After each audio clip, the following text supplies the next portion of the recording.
ฟรีหมกมอนอยู่ตามสวนนั่นแหละอย่างลงกินดินเลย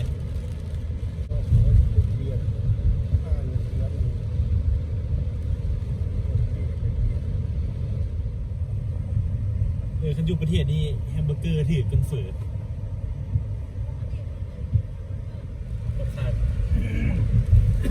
จองตัวในกวดไปไหม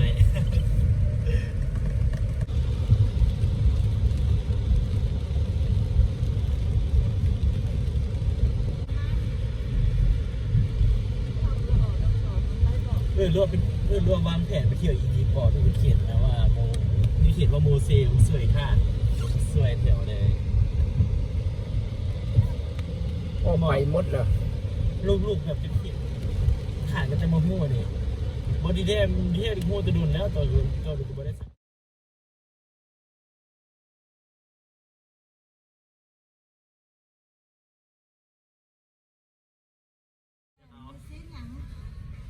มีไก่มีงัวมีเขาเหรอก็เอางัวครับน้องแม่เอางัวเอาซ้ำเดียวเด้อแต่คนเดียวไม่เท่ากับแม่เอาซ้ำคนในความเรื่องเราคิดในปีเขาตัวคนในความเรื่อง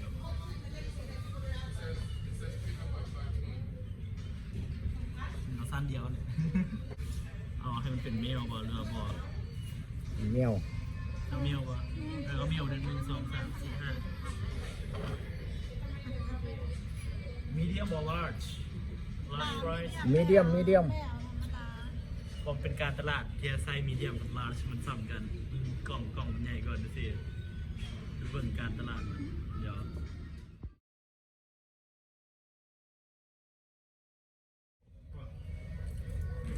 กินอยู่5 โมงไม่ต้องเป็นห่วงเข้ามานอนได้จังกิน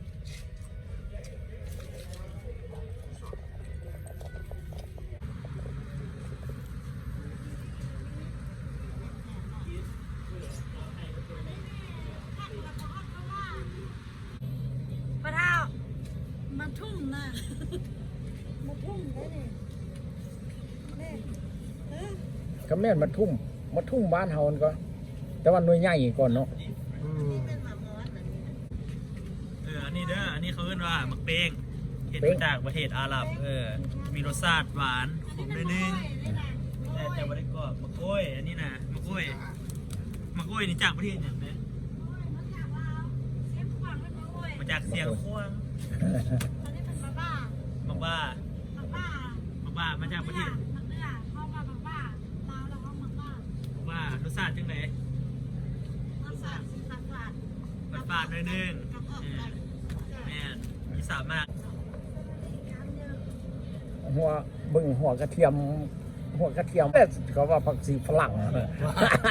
นนี้หัวเทียมฝรั่งใหญ่แล้วมันเป็นหัวเทียมฝรั่งหมดนี่นะ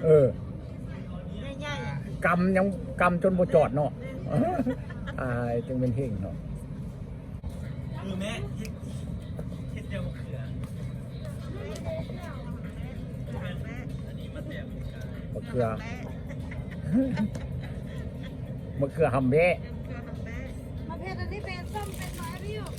ต้นไปเลยแม่อันบ้านจระเข้เนี่ยบ้านเฮามันจะกินเนี่ยเนาะ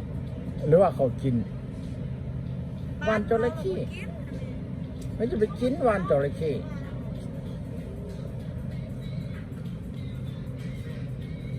มีฮอดบักเก็ตเชียงขวางเนาะ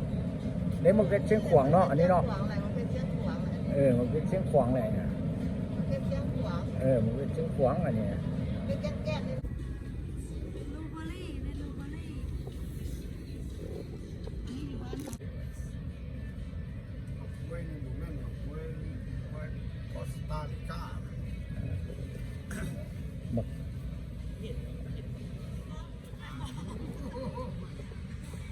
ใหญ่จุดโน้มจังหวัดบานมัน